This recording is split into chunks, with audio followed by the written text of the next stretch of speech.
Bismillahirrahmanirrahim. Assalamualaikum warahmatullahi wabarakatuh. Selamat pagi anak-anakku. Gimana kabar kalian hari ini? Semoga sehat selalu ya. Di masa pandemi seperti ini, anak-anakku harus tetap menjaga kesehatan, kemudian menjaga iman, menjaga imun, dan juga menjaga ilmu. Baiklah anak-anakku, sebelum kita mulai pembelajaran, mari kita berdoa dulu menurut agama kita masing-masing. Berdoa, silakan.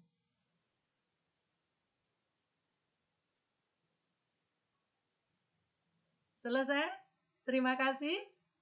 Anakku, pembelajaran hari ini adalah tentang sistem ekskresi pada manusia. Nah, coba, pernahkah Anda memperhatikan kalau setelah makan, minum, dan berlari atau aktivitas yang lain, banyak zat yang dikeluarkan dari tubuh? Kenapa ya? Ternyata zat-zat tersebut merupakan sisa metabolisme yang tidak diperlukan lagi oleh tubuh. Hal ini disebut dengan proses ekskresi. Apa tujuannya anakku? Ternyata bila tidak dikeluarkan, maka akan meracuni tubuh kita. Nah, tujuan pembelajaran kita hari ini diantaranya mendeskripsikan fungsi ginjal, paru-paru, hati, kulit, serta kelainan dan penyakit pada organ tersebut. Kemudian, menganalisis ginjal sebagai organ yang berperan dalam pembentukan urin. Yang ketiga, mengidentifikasi bagian-bagian dari alat ekskresi dan juga upaya menjaga kesehatan sistem ekskresi. Nah, aktivitas kalian melalui penugasan mandiri di rumah, melalui telaah pustaka di rumah, dan juga mencari informasi secara mandiri melalui media online lainnya. Anakku, perhatikan, inilah alat ekskresi manusia, ginjal, paru-paru, hati, kulit. Di sini posisinya ginjal, kemudian posisi paru-paru, selanjutnya hati, dan juga kulit kita. Nah, ini struktur ginjal. Bila di tubuh kita, posisinya seperti berikut. Nah, ini selanjutnya, berikutnya adalah, coba, siapa yang tahu di mana letak ginjal kita? Yuk.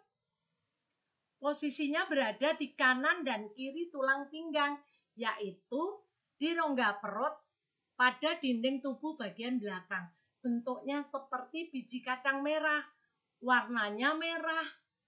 Ginjal yang sebelah kiri posisinya lebih tinggi dibanding ginjal yang sebelah kanan. Nah, kenapa warna merah? Karena di sana banyak darah yang masuk ke dalamnya. Wah, bagaimana caranya ya darah bisa masuk ke dalam ginjal? Nah, pertama melalui pembuluh arteri besar dan akan keluar dari ginjal lewat vena besar. Perhatikan, ginjal kita itu terdiri dari 3 lapisan, yaitu lapisan yang terluar atau korteks atau kulit ginjal, yang kedua medula, yang ketiga adalah pelvis atau rongga ginjal. Fungsinya rongga ginjal ini adalah sebagai penampung urin sementara sebelum dikeluarkan. Nah, pada proses penyaringan, ginjal kita itu terdiri atas lebih kurang 1 juta alat penyaring darah atau biasa disebut dengan nefron. Perhatikan anakku struktur ginjal kita. Nah, ini posisinya lebih tinggi sebelah kiri dibanding sebelah kanan. Nah, ini adalah nefron. Nah, proses penyaringan setelah itu sisanya akan dikeluarkan melalui pelvis atau rongga ginjal sebelum dikeluarkan lewat ureter, masuk kandung kemih, baru dibuang lewat uretra. Nah, sekarang proses pembentukan urin ada 3 tahapan. Yang pertama filtrasi, yang kedua reabsorpsi, yang ketiga augmentasi atau biasa disingkat dengan FRA. Nah, ini prosesnya. Filtrasi akan menghasilkan urin primer, yang kedua reabsorpsi menghasilkan urin sekunder, karena di sini masih banyak zat-zat yang bisa dimanfaatkan kembali atau diserap kembali. Kemudian yang ketiga adalah augmentasi atau terbentuknya urin yang sesungguhnya. Ini tahapannya. Nah, pada ginjal nanti baca kembali agar lebih paham.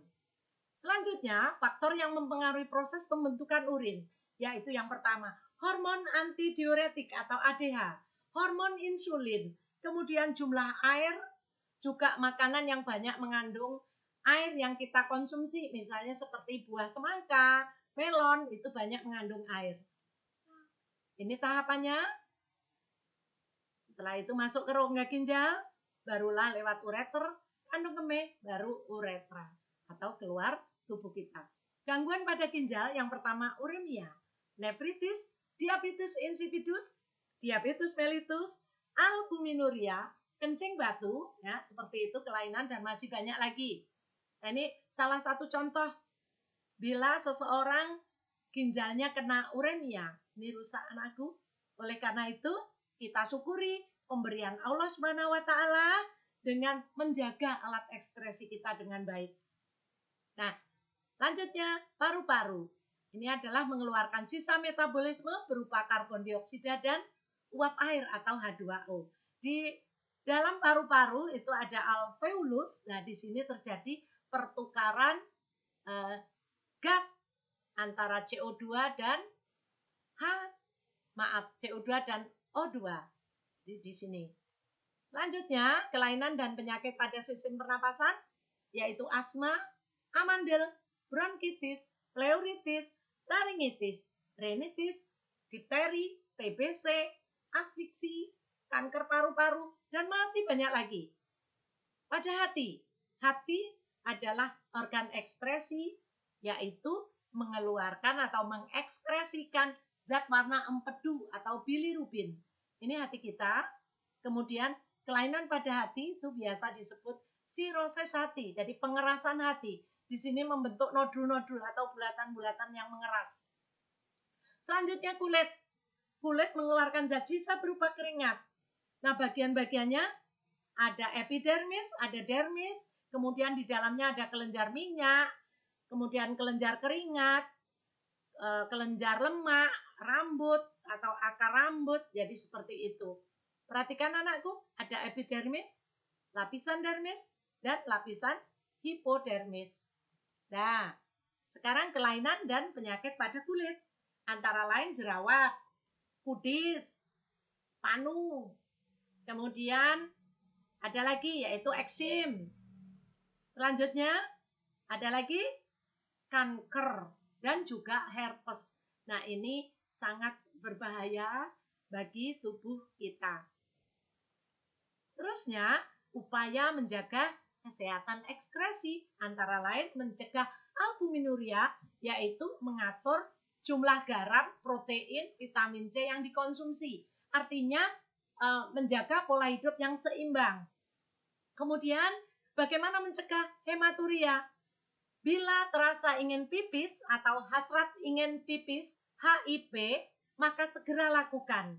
Dan juga jaga kesehatan alat pengeluaran kita dengan mencuci setelah mengeluarkan zat sisa. Nah, menjaga kesehatan paru-paru yaitu dengan olahraga teratur, bila perokok jangan merokok atau berhenti merokok, dan juga minum air putih yang cukup, serta upaya yang dapat dilakukan untuk menjaga kesehatan sistem ekskresi yaitu mengatur pola makan yang sehat, banyak minum air putih minimal 2 liter per hari, olahraga teratur, dan jangan menunda buang air kecil. Demikian anak-anakku, lebih baik mencegah daripada mengobati. Nah, semoga pembelajaran hari ini menyenangkan. Kemudian kalian paham. Bila belum paham, silakan di-setel kembali YouTube-nya.